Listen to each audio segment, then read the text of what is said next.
Con respecto, Entrar.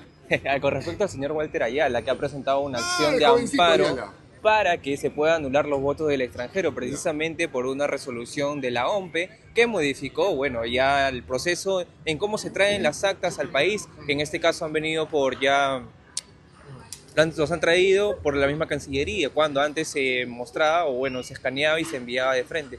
¿Cómo toma esta posición de Juntos por el Perú? Mira, en principio me parece poco saludable. Yo puedo entender que tengan un cuestionamiento, una observación respecto a un procedimiento, pero ese procedimiento debió haber sido observado en su momento, no luego que ya se jugó todo el juego, decir, esta directiva no estuvo bien planteada o puede generar suspicacias. Tuvieron la oportunidad de hacerlo antes de, no después de, porque eso es muy acomedido. Ahora, ¿qué medidas se podría tomar? Porque de todos modos lo que el proceso aún seguiría y si es que en todo caso va a la acción de amparo se eliminarían los votos de personas del extranjero que prácticamente haría sentir que sus votos prácticamente no han valido nada. Ello podría generar lo que hemos visto en otros contextos, un caos electoral. Y yo entiendo que con la prudencia y mesura también de parte del Poder Judicial, de poder ver todo en contexto, todo en forma holística, yo creo que debería tomar una posición finalmente contraria a conceder tal pedido. Finalmente es autónomo el Poder Judicial, pero también hay criterios de intervención y más en un contexto que nos definimos los próximos 5 años y la tranquilidad en nuestro país. O sea, ¿tuvieron la oportunidad de hacerlo en su momento? Sí. Si no lo han hecho, pues a llorar a río, lamentablemente. ¿Tuvieron la oportunidad de hacerlo? No lo han hecho. Después de ello, pues, generaría más caos electoral, en este caso, que no es necesario para nadie, ¿no? Estamos ahora a un paso de que se cierren ya el proceso electoral y también con la contabilidad de las actas observadas. Fuerza Popular de llegar al gobierno, ¿qué medidas debería entablar para poder tener un consenso aquí en el Congreso? Debido a que solo hay una mayoría de forma, bueno, ideológica por parte de la derecha y tendría solamente como aliado a Renovación Popular, porque los demás partidos son de centro a izquierda. Un Congreso mucho más marcado respecto al nuestro, al saliente, definitivamente sí. Ahí está justamente el reto, ¿no? Ahí el reto de las prácticas democráticas que tiene que comenzar a mostrar Fuerza Popular para tender los puentes con fuerzas no solamente similares como tú has mencionado que es Renovación, o que naturalmente sería Renovación, sino más hacia el centro, como el buen gobierno y otras propuestas que por ahí de personalidades propias de cada bancada que está en la zona de izquierda. Pero más allá de las etiquetas, acá es el diálogo, la comunicación y los puentes que tiene que tenderse, ¿no? Sobre puntos en común.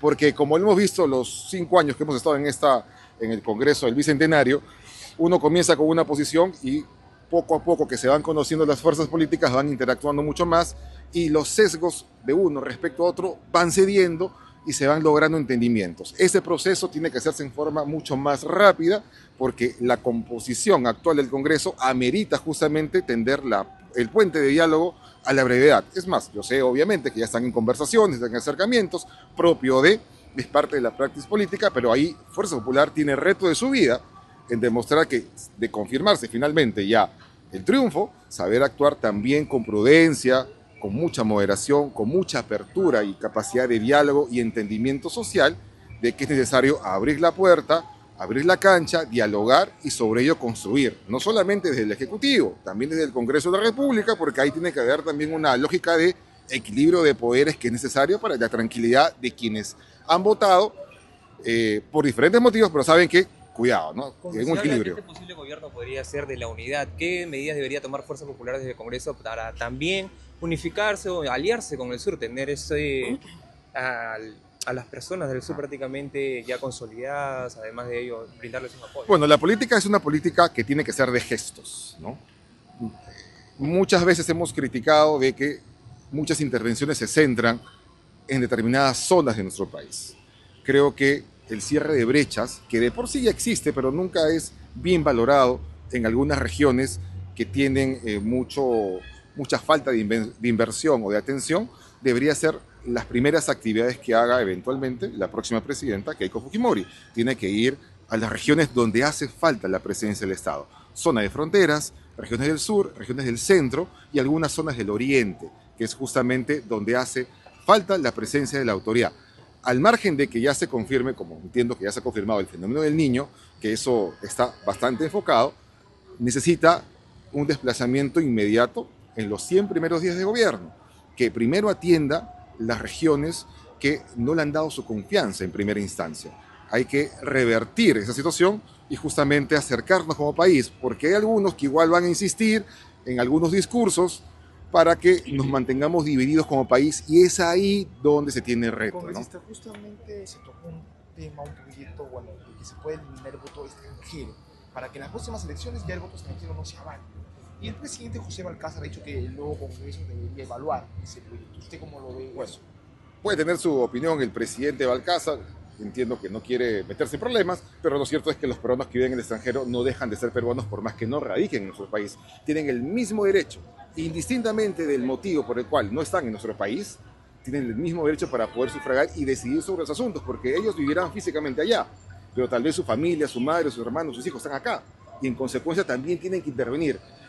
Esas propuestas surgen solamente de sectores que, cuando no se ven favorecidos, tienen que sacar algunas bajo la manga, porque obviamente les afecta algún tipo de interés, y eso es totalmente desproporcionado y antojadizo. Y eso ¿Manotazo de abogado por parte del señor José María Balcázar? no creo que el presidente Balcázar, ¿no? Él solamente emitió una opinión. Claro. En el caso de quien ha propuesto ello, es, como tú lo dices, ¿no? Manotazos de una persona, un grupo de personas muy puntual, muy reducido, que no está conforme con los resultados y quiere alterar de una forma inadecuada y poco democrática las reglas de juego que siempre se han dado en nuestro país. Bueno, muchas gracias. Chao.